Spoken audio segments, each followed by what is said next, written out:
So, it's supposed to be here by 9:30, because he's the one who's going kind of our first reading. I'm sorry?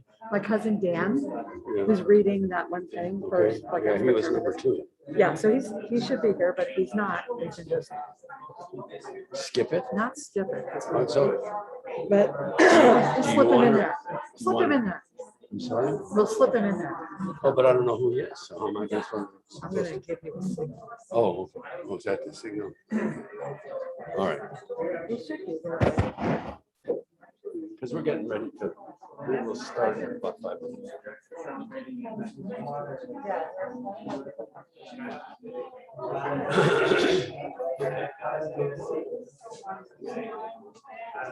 Did the kids write out anything? But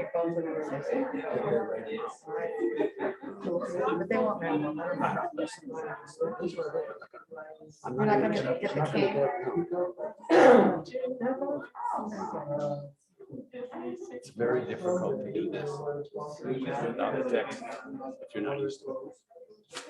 Right? She told me that's a long one. You said it was short. I didn't say. Yes, you did. You said I said it'd be a few minutes. I said 5 minutes, but I timed it last night and it's 1 minute. it must be 10 to 15. No, it's like 6 minutes. But I cut a bunch of them I don't care. because, but I want to send them off with some good stories. Whatever. Right? It's okay. All right.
So I'm gonna go It's a miracle. A little bit. Yeah, she said it.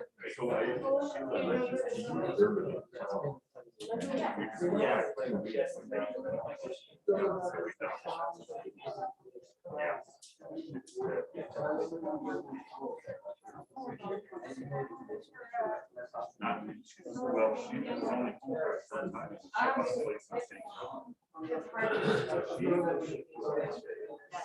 Watching this on the live stream. Yeah, she's yes, she loves it. So I'll be sure that anytime you go to I mean, she is.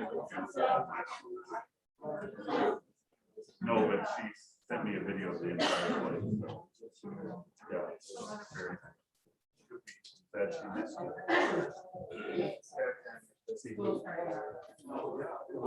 She's actually working. Yeah.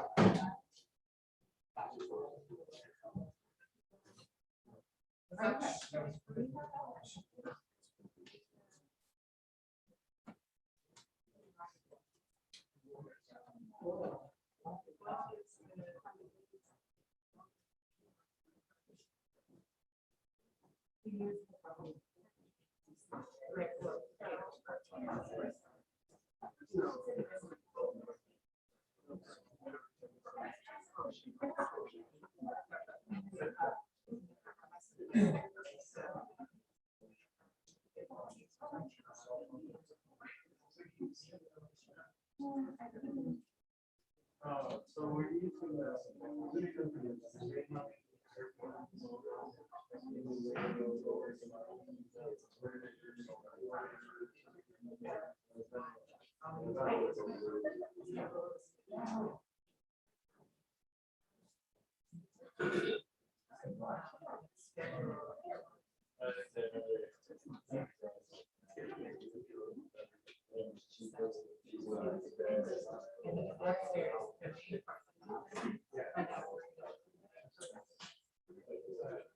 yeah.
I did.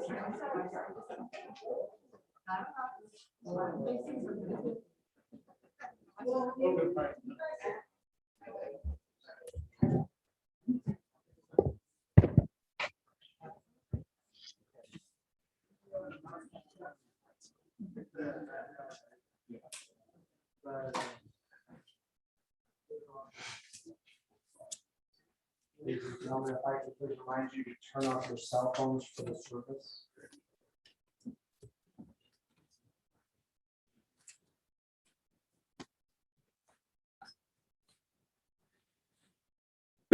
Soy Nail Harim. Me ayin yavo Ezri. Ezri me'im Adonai oseh shemayim ba'aretz.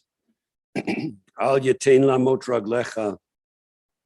Al yanum shomrecha. Hine lo yanum velo yishan shomer Yisrael Adonai shomrecha. Adonai tzilcha al yad yaminecha. Yomam hashemesh lo yakeka. V'yareach balayla. Adonai yishmorcha mikol ra. Yishmor et nafshecha. Adonai yishmor tzitcha v'oecha me'atavi adolam. From the 121st Psalm. I will lift up mine eyes unto the mountains. What is the source of my help? My help comes from the Lord, maker of heaven and earth. God will not let your foot give way. Your protector will not slumber. Behold, the guardian of Israel neither slumbers nor sleeps. God is your guardian. God is your protection at your right hand. The sun will not strike you by day, nor the moon by night. The Lord will keep you from all evil. He will keep your soul. The Lord will guard your going out and your coming in from this time forth and forevermore.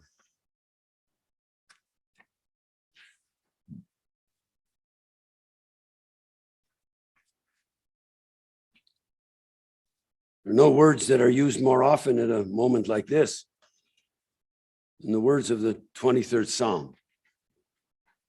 And there's a reason, I suppose, for that, and that is that King David, when he wrote the Psalm, he said, yea, though I walk through the valley of the shadow of death. And of course, we mortals, we think that because it mentions death, that that's appropriate to use at a moment like this. I learned a long time ago that the reason that King David, if he really wrote the Psalm, we don't know. But if King David wrote that Psalm, he had something else in mind when he wrote, yea, though I walk through the valley of the shadow of death. And he had in mind what I think Carmen just said to me a few moments ago. Don't get stuck in the valley of the shadow of death. That's what he said. You have to move through it. And of course, in our tradition, there are ways in which we do that. But the truth is, we have to move forward. And that's the way life is supposed to be. And I suppose in lots of ways, that's how he lived his life. You don't live 100 years unless you understand. You have to move from one moment to the next, joys to sorrows to joys, and so on. So I'm going to read the Psalm, and I think most of you have the words in front of you. I'll read it first in Hebrew, and then I'll read it in English. And if you'd like to join in any parts of it, please feel free to do so. Adonai roi lo echsor, bino teshe yarbit seni al me menuchot yinahaleni. Nafshi yeshovev yancheni b'magleit tzedek leman shemo. Gam ki elech begeit samavet, lo irara ki ata imadi. Shivtecha umishantecha, hema yenachamoni. Ta'aroch lefanai shulchan neged sororai, shanta v'shemen roshi kosi ravaya. Ach tov v'chesed, yirdefuni kol yemei chayai, v'shavti b'veit Adonai, la'orech yamin. The Lord is my shepherd, I shall not want. He maketh me to lie down in green pastures. He leadeth me beside the still waters. He restoreth my soul. He guideth me in straight paths for his name's sake. Yea, though I walk through the valley of the shadow of death, I will fear no evil, for thou art with me. Thy rod and thy staff, they comfort me. Thou preparest a table before me in the presence of mine enemies. Thou hast anointed my head with oil, my cup runneth over. Surely goodness and mercy shall follow me all the days of my life. And I shall dwell in the house of God forever. Dear friends, I'd like now to call upon Carmen, who wants to say a few words.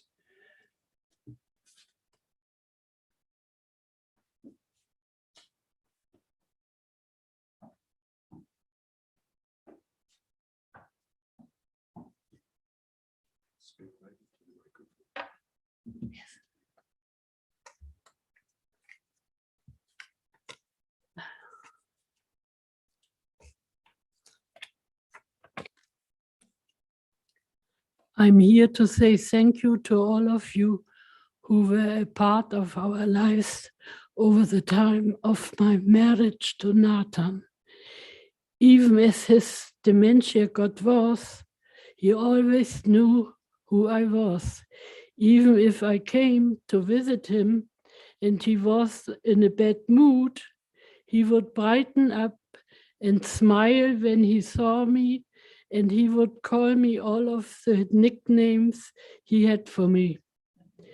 There was a special moment in his last days when he was not able to speak and he was fighting. He suddenly opened his eyes, saw me, took my hands and called me by my nickname. It was the last time I heard him speak clearly. Thank you, Nathan, for all the love you gave to me.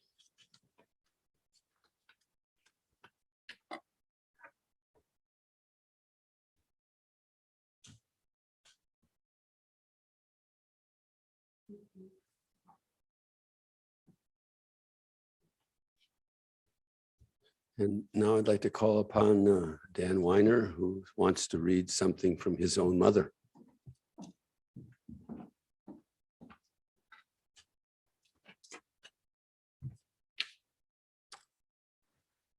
So Uncle Nate was my great uncle. I'm reading something from my mom, who was his niece. And just before I read that, growing up, we grew up in Boston. We would come to Denver in the summer and always spend time with Nate and Yona, and always had a great time. They took us to Denver Bears baseball games before there was a professional team here.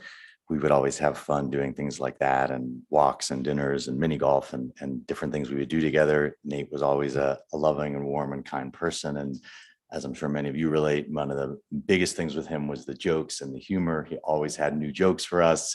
Probably early on, given our age, probably some earlier than we were ready to hear some of them. So we always enjoyed that as kids. We appreciated that and loved that, and always had a wonderful time with him. So I love him and we'll miss him also.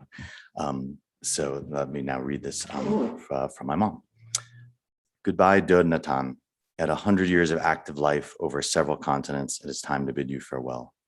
You were, among other important roles in your life, the uncle from America, which was a concept in the Israel of my childhood, where possessions, luxuries, travel, dining, entertainment, etc., were all in limited supply.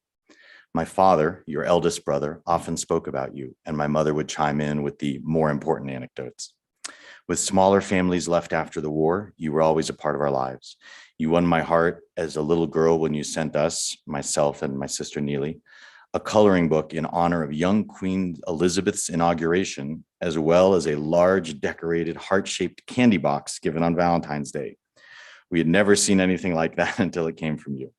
You filled your function as the Dod from America who sends gift to the deprived relatives in Israel. Fast forward a few years, we met in New York, Labor Day 1965, when you collected Yona, the kids, and me, who came back from a visit to Israel, and we drove cross country back to Denver. You welcomed me to your house and heart with total naturalness, and we became friends in an instant. You were a hard worker and loving father with a sense of responsibility for the family you started a bit later in life. We used to take trips to the mountains, watch TV, and spend our evenings playing Scrabble. To date, this is the only game I can beat my American Denver-born husband in. You helped, and that's actually true. She beats all of us in Scrabble, thanks to Nate's training. You helped me with my schoolwork by proofreading the papers before submitting them, as my English was still shaky in this, my first year in the US. We later found out that you knew my future husband, Howard, before I did. As a young bachelor, you were often invited to the house for Friday night dinner at their house, and the kids used to run around. One of those kids was my future husband, Howard. The years passed, and it was very comforting to know that you were in the loving hands of Carmen, well cared for and content and happy. Your children, Bernie and Edna, as well as the grandchildren, all live out of town, and thus Carmen's companionship was a wonderful thing to have and enjoy. Old age brings challenges, as we all know, and you had your share, time to rest in well-deserved peace. I will remember you with love and admiration, your niece, Mira.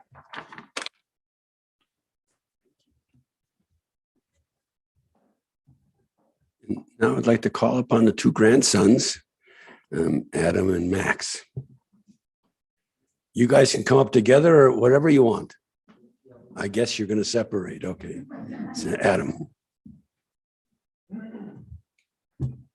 Thank you, Rabbi. Thank you, everyone, for coming today. It means a lot to our family that you would support us in a time like this, especially because COVID, is something that people would miss events for. So it means a lot you're here. I knew my grandfather a little less than my brother just because I'm younger, but I feel really blessed to have been cognizant for like 10 or 15 years with him. I remember that he was super kind to me and Max, and he always made sure that we were having a good time when we hung out together. He grew up in, Eastern Europe, and like a lot of turmoil when he was my age, for example. Almost all of his family was taken away from him and sent to camps. So it kind of makes the fact that Max and I and Mom are here pretty cool, like pretty wonderful. And like Dodraven, we're very indebted to him for getting him out of that situation too. But Saba was always, smart and always joking. And I feel really grateful to like have known him because I think not many people get the experience to know all four of their grandparents, especially ones that came from different parts of the world. And I'm also really grateful to Carmen because you kept his quality of life at tip top for so many years, and he loved you and you were there with him till the very end. Let's see, I think that it is, very sad that he has passed away. And at the same time, it is wonderful that he had 100 years on earth, and he has a family who will carry on his memories, zichronim livracha. But I am honored to know him, and I am honored to carry on his memory. Thank you.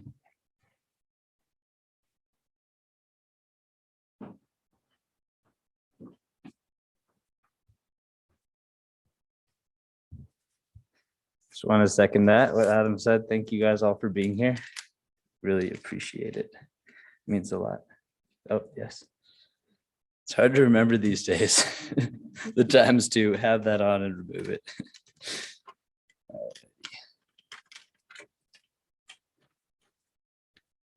Just one quick note on what Adam said. Yeah, whenever he was hanging out with us, one of his Nate-isms was, "You're the boss." He would always say, "You're the boss," because he would just go with the flow. Okay, when I think about Saba Nate, I first remember little things. I remember him being one of the only people I've ever met that doesn't like the taste or lack thereof of water. I remember his love of oranges and the tool that he used to dig into them and peel them. I remember him introducing me to the concept of a shoehorn and the way he would stroll around through Cherry Creek Mall with his hands intertwined behind his back. Kind of like this.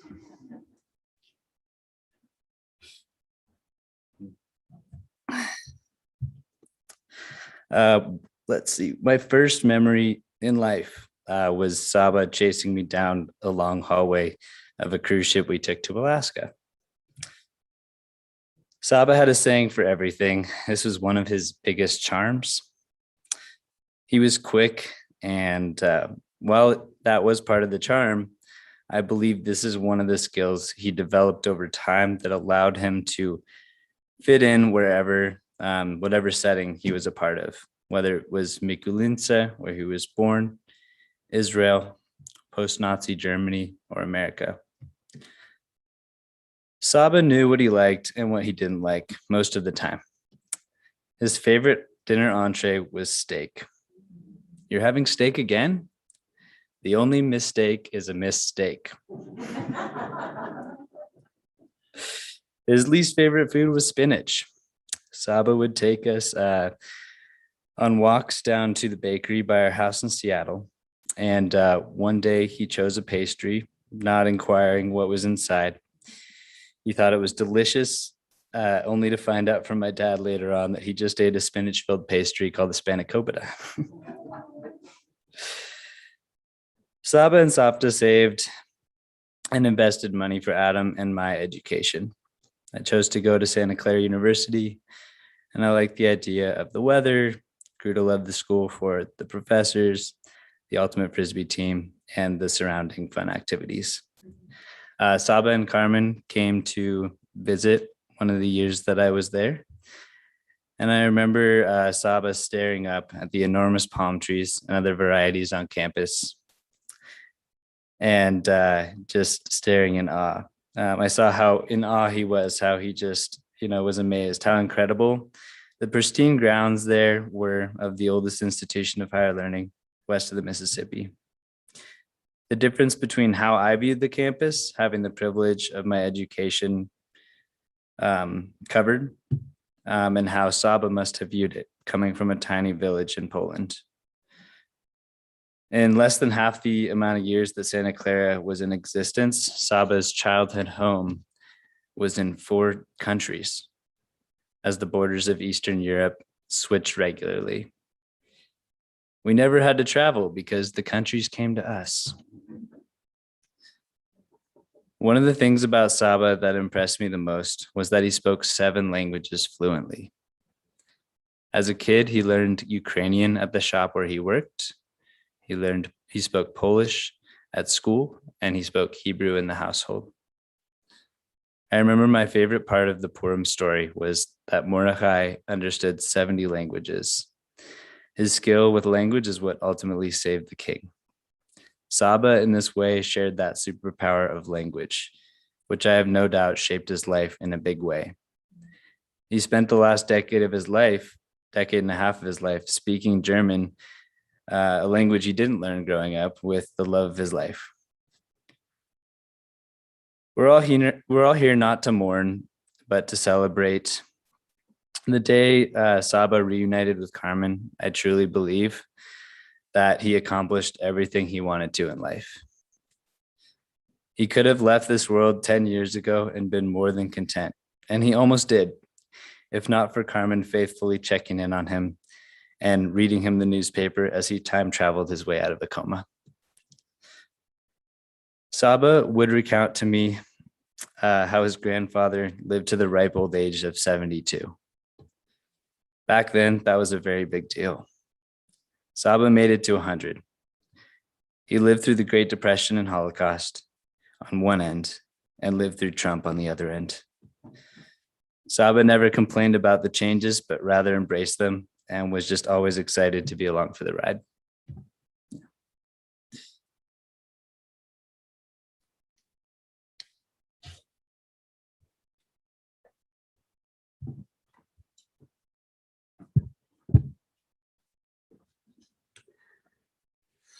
The psalmist has written, Adonai ma'adam v'tedoehu, ben enosh v'tichashvehu, Adam lehevel dama yamav katsel over, baboker yatzitz v'chalaf, le'erev yimalel v'yovesh.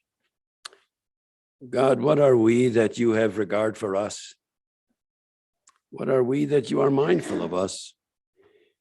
We are like a breath, our days are as a passing shadow. We come and go like grass, which in the morning shoots up renewed, and in the evening fades and withers. You cause us to revert to dust, saying, return, O mortal creatures. Would that we were wise, that we understood where we are going. For when we die, we carry nothing away. Our glory does not accompany us. Mark the wholehearted and behold the upright, for they shall have peace. God, you redeem the souls of your servants, and none who trust in you shall ever be forsaken. It's now my privilege to call upon his daughter Eddie to share some thoughts about her dad.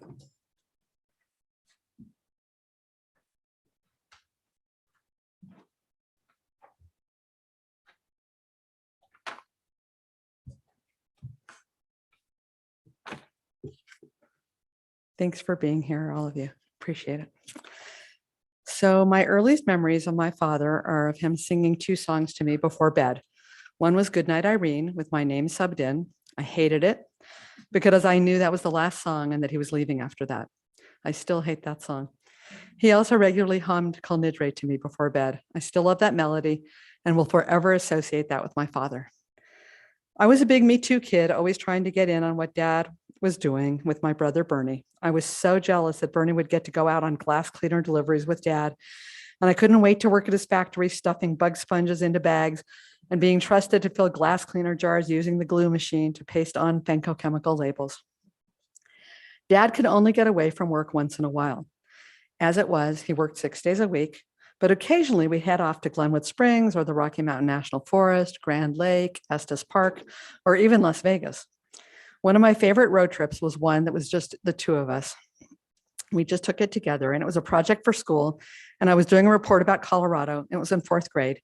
He said we should go experience the state if I was writing a report about it. And that may be when I first began to really enjoy writing. As most of you know, my parents had a rocky marriage. One thing I knew that was consistent in what was a tumultuous bunch of years was that Dad was steadily present and that he always managed to make time for Bernie and for me. Sorry. Dad and I would walk from our house on Dahlia up to Mayfair Baskin Robbins, passing the Bagel Deli on the way for an ice cream cone. As busy as he was with work, he did find time to play Scrabble or cards with me. He drove me to high school every morning, so we had years of car talk time. We ate our everyday breakfast of 1 slice of rye bread and butter slathered with pickled herring before heading out the door. He was very clever. When I requested a long letter to be sent to camp, he wrote it to me on adding machine tape, which made it about 6 feet long. He too was a writer, and anyone who got letters from my dad could see that. Most daughters have their things with their father should they be lucky enough to have a present one. Some of my things with my dad included going out for Burger King Whoppers. We were huge fans. We also loved going to this horrible restaurant on Colorado Boulevard called the GM Steakhouse, and then following it up with chocolate cream pie at House of Pies. He loved taking us hiking in the mountains, even though Bernie and I once got very lost somewhere near Ward, Colorado. Like my husband, Marty, my father insisted that he only had a dog for the kids. Our little doggy Tippy chose my dad as her person. She adored him and slept by his side. He swore that he didn't really have deep feelings for her, but just like Marty says he doesn't have deep feelings for our dog Kramer, my dad couldn't help but appreciate all that unconditional love he got from dear Tippy. While hanging out with my dad last Sunday, I noticed a collage that I made for him when he turned 60. I recently turned 60, so I looked to see what was on that collage. I wanted to see what a 20-year-old me took the time to put on a birthday collage, and mostly I wanted to make sure that I included some of what I remember from him from when I was 20 rather than my more current memories of him. Some of the words on that collage brought memories flooding back to me. I was so impressed that the waitresses at his everyday lunch spot, the Cathay Chinese restaurant, knew what he wanted to eat every day without asking. I was little and that made me think he was a celebrity. My father was deeply in love with Elizabeth Taylor. And he was pretty sure that she would eventually marry him since he'd already had so many husbands. So he just patiently waited for his turn. I'm sure he's sorry that she never got to him.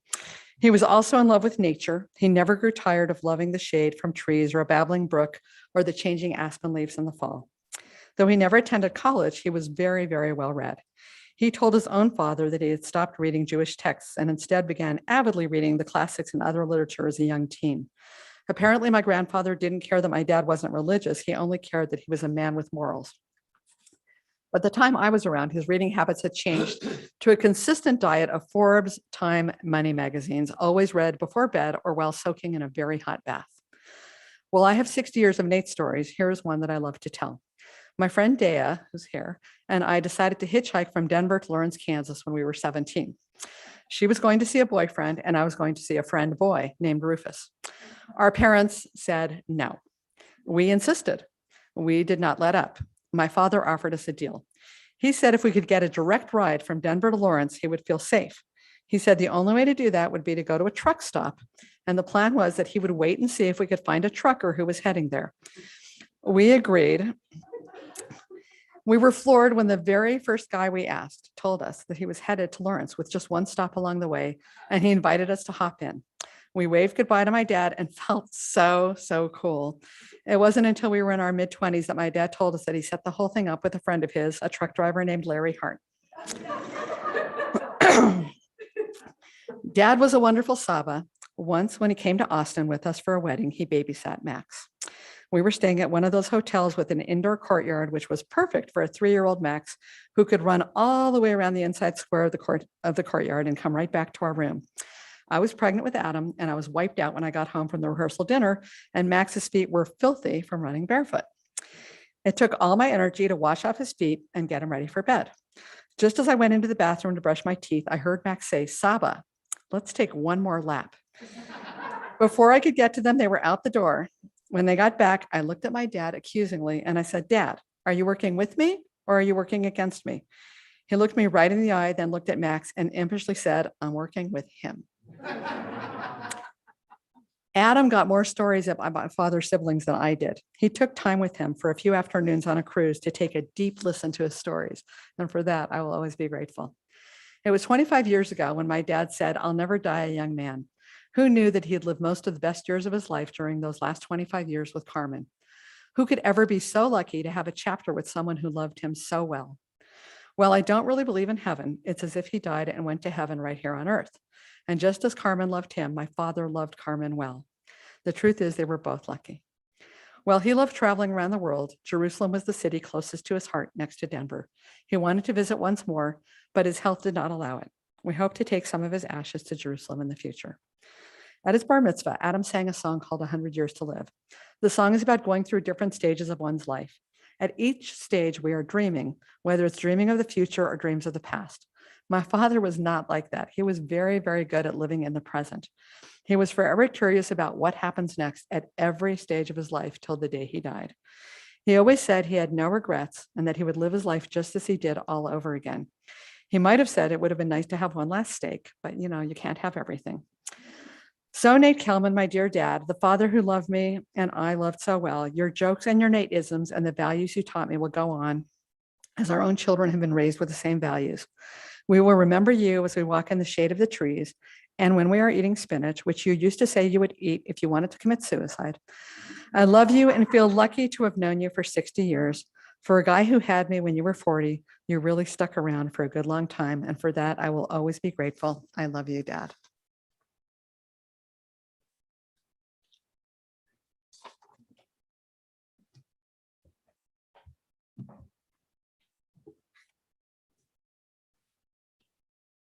The poet has written, "Birth is a beginning and death is a destination.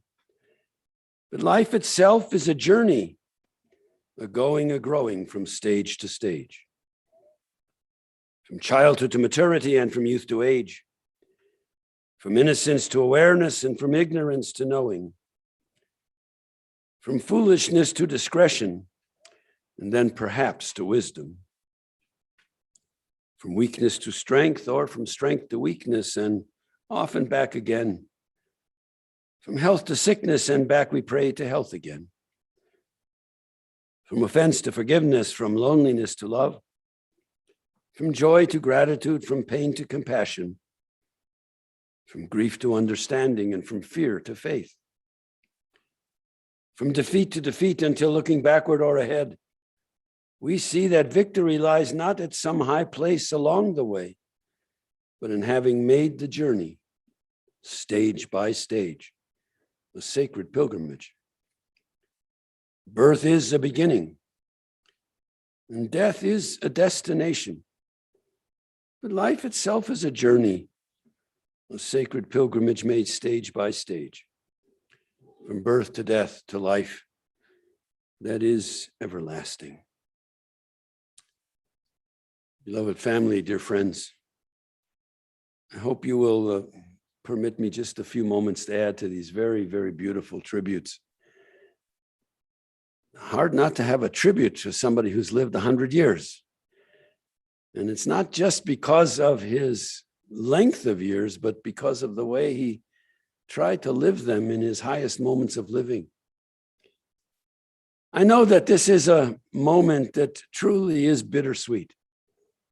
Bitter because death has come, and we always feel that way when the people that we love are summoned to that mysterious realm that none of us here knows anything about because we have not been there. But the truth is, there is bitterness because that has come. There's also sweetness because whatever suffering there was, that finally has come to an end. And he is, as we say so often, he is resting in peace, whatever that might mean. We recognize that we are in a terrible time. I'm looking around and everybody has a mask on. I took mine off, obviously. We all have masks on. And this has been going on. I don't have to tell you, you all know, it's gone on for 18 months, 2 years. And we have no idea how long it's going to continue.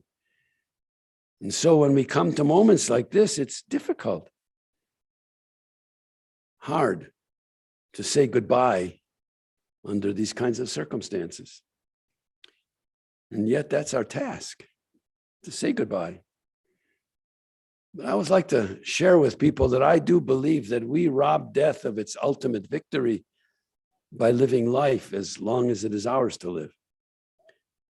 And in some very important ways, he understood that, and Carmen, you as well, because they are part of a special generation. It's not just about age. It is about how the world sometimes treats us and what happens in this world. I think often about people like Nate, who what I consider to be survivors.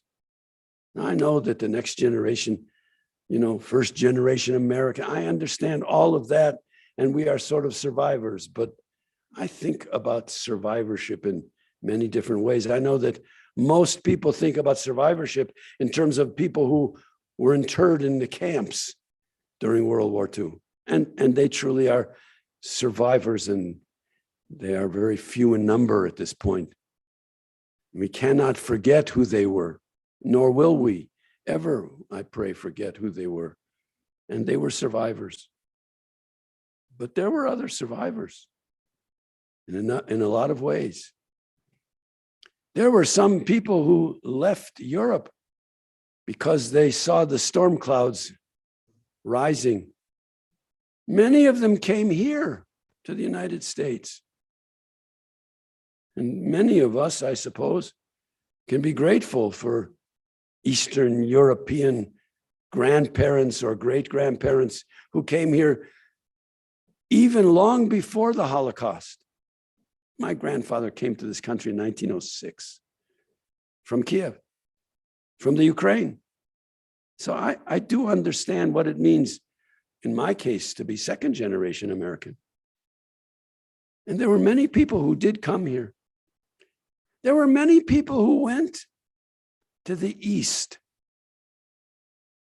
and they stayed ahead of the Nazis. And many of them lived in forests for years, trying to outsmart the Nazis. And many of them survived.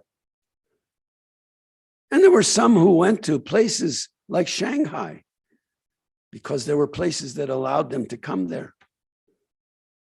Last people left Europe in 1938 to go to Shanghai. They're survivors as well. And many of them after the war came here to Denver. There are some people who went to Palestine. And he was one of those. But it doesn't mean he wasn't a survivor. He was a survivor. And it's how he lived his life, living life as long as it was his to live. And he would say many things, and did say so to you, many things about what to do with his ashes in terms of the Nazis. Because those people who survived understood It wasn't just about living, it was about living well. And I don't mean about having things. I mean about leaving behind a legacy that said we are decent human beings. And it's about trying to treat people with dignity and with respect. And that is how we as Jews wanted to live after this terrible, terrible history, these terrible years that we had to live through. But he lived as a survivor and made a difference. And that's why your stories are so beautiful. That's why the relationships that you had are so wonderful. He was not a perfect man. I mean, none of us is perfect. He had his mistakes, as we all do. But he tried to get over those mistakes and tried to make life better for the people that he loved, he cared about. I do believe that's part of the reason that we are here is to understand what it means to pursue life after being a survivor. And that is part of our legacy. Those of us who weren't survivors directly, we're the children, the grandchildren of survivors. And it's important that we live as they try to live in their highest moments. I also believe that you as family and all of us, we have some tasks to perform at this time. First is to grieve for your loss because you have lost someone special, and to grieve for that. Second is to wonder, yes, about the miracle of birth, but also about the mystery of death. It is a mystery.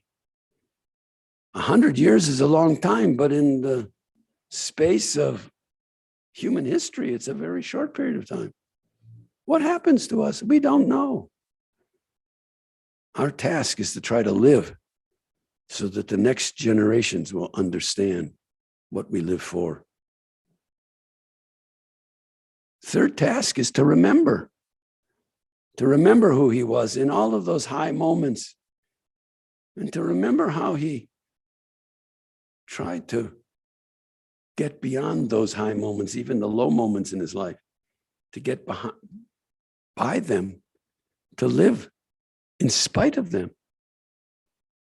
And lastly, and I say this to you, his grandsons, and the next generations that will come, emulate who he was. It's not enough to remember who he was.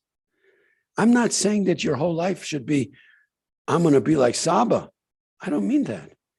But I do mean that each of you and whoever else chooses to do this, you take some aspect of his life and make it a part of your own because of him. And that's the way you give him a sense of immortality. You know, we are at a time in our calendar, we're between the holidays, the holy days. Yom Kippur will be, Kol Nidre, will be chanted on Wednesday evening this week. I always think when a person dies at the end of last year, because that's what happened. He didn't die at the beginning of this year. He died at the end of last year. I always like to think about that in terms of our liturgy. I know that that isn't what he would have looked at. I understand that. But I'm looking at it. It says on Rosh Hashanah, we ask God to write us in the book of life. And on Yom Kippur, we ask to be sealed for the next year. The truth is, he was sealed for a whole year. A whole year. Sometimes people die at the beginning of a year. Okay, it's the way it is. But when a person dies at the end of that year, which is what he did, there's something very special about that in terms of our liturgy, kind of person that he might have been. He was a person who lived with dignity and purpose. Important that we remember that. And the dignity, especially because of the fact that he was a survivor. He was generous and he was loving And he was a listener. He listened to many people and what they had to say. He was a helper. I love the fact, Eddie, that you told me, and you wrote about this as well. He was a communist. Okay. Well, we want to really say socialist. I mean, you know, this day and age, you can't really call somebody a communist without having to defend it. But he was a socialist, as my grandfather was a socialist, and also non-observant until the end of his life, and he became observant. But the truth is, he was a person who, when he came here and he learned what this great country could be about, and he appreciated it, I think he did become a capitalist, not because it was, I want to be a capitalist as opposed to a socialist, but because he saw that there were ways in which we could help people. And we could make our resources available to somebody else. The socialist part of him said, I'm going to give you something so that you can make your life better, but I'm not going to charge you interest. That's really true. I mean, if you want to talk about who he was in his life, he always tried to maintain that dignity so that others wouldn't feel that they owed him, but he wanted to help them. A very important part. He was thrifty, very thrifty. He wouldn't spend on himself. He wouldn't spend on others. But Carmen, you helped him to understand that you can spend a little bit on yourself. And it's important to do that. And after a little while, and I loved your image about the cruise ships, okay? You were an interior room and then an exterior room and then an exterior room with a balcony. I really was a socialist in my life. It's because of my Eastern European background, but I went through the same things with my wife. We stay in an inside cabin and then an outside cabin. And now I wouldn't think of not having a balcony. Got to have a balcony, get all that. So our wives help us in that regard. He was modest and humble in so many ways. He was shy in many ways. He did not want to be the out front person in others' relationships with him. He was a great lover of what he called at the time Palestine, but what became known to him as Israel and Jerusalem, because it was important to him. And I think in so many ways, Israel becomes the symbol of what we can do as human beings, even when we have been faced with the worst, and we were as a people, but we can make something grow and we can make something better. And I think he liked that about himself. And I think he loved his Israel because of it. He was a person who understood what it was like and what it was supposed to be like to make this world a better place. And so to you, his beloved family, we hope and pray that the years of his life will be remembered by you as years of goodness and years of fulfillment, and that you will take away some of those wonderful memories and keep him alive by living in that way. Perhaps these words from the poet will be helpful. Poet wrote, "When I die, if you need to weep, cry for someone walking the street beside you. And when you need me, put your arms around others and give them what you need to give me. You can love me most by sharing your joys and multiplying your good deeds. You can love me most by letting me live in your eyes and not just in your mind. And when you say Kaddish for me, remember what our tradition teaches. Love doesn't die. People do. So when all that's left of me is love, give me away." And I do believe that someone who has lived so long and so well in spite of the things that he witnessed would say to all of us, live life as long as it is ours to live. Get beyond that valley of the shadow of death and live because that is really what we as human beings ought to be doing. It is in that spirit then that we resolve to face our grief without self-pity, but with bravery and integrity, keeping before us forever the blessings that God conferred upon us in this life that he but lent to us for these many decades. And in our world where most precious goods are perishable, let us resolve to honor our beloved dead by being so good to the living, so kindly, so understanding, so forgiving, so transcendent of pettiness, that in our love for him we shall hearken to those who remain and who need us and our strength. May it be through new relationships and new service to humanity that we make good our loss. And in the beauty of our own lives, erect the noblest monument to our mourn dead. And thus the beauty of his life shall ever abide among us all as a living and loving benediction. Adonai natan v'Adonai lakach, yehi shem Adonai mevarach me'atav v'ad olam. God has given. God has taken away. Praise be the name of God, now and forevermore. And let us all say together, Amen. And now, dear family and friends, may I ask you all please to rise for the traditional memorial prayer. El male rachamim shochein bamramim. Hamatzei menucha nechona tachat kanfei hashechina. Im kadoshim uktahorim kezohar amar kiyamazirim. Et nishmat Natan ben Yosef uMiriam. Shalach leolamo. Balarachamim. Yastirehu b'seter kinofav leolamim. Vayetzror betzror hachaim et nishmato. Adonai hu nechalato v'yanuach b'shalom. Al mishkevo v'nomar amen. O God, full of compassion, eternal spirit of the universe, grant perfect rest in your sheltering presence unto Nate Kellman, who has entered into eternity. O God of mercy, let him find refuge in your eternal presence, and let his soul be bound up in the bond of eternal life. Be thou his possession, and may his repose ever be peace. Dear friends, this will conclude our service here at the mortuary. Interment of Nate's ashes will follow immediately now at Temple Emmanuel Cemetery. Jim, are you gonna?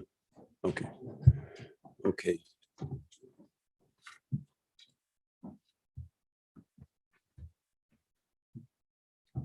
Thank you all so much for attending this portion of the service. We're going to head out to Emmanuel Cemetery. We're not going to be in an escorted procession, however, so please remember to obey traffic laws. There are directions to this cemetery in the informational sheet that we provided to you prior to the service. If you do plan on heading out to the cemetery, I do ask that you head to your cars as quickly as possible so that we don't have any delays.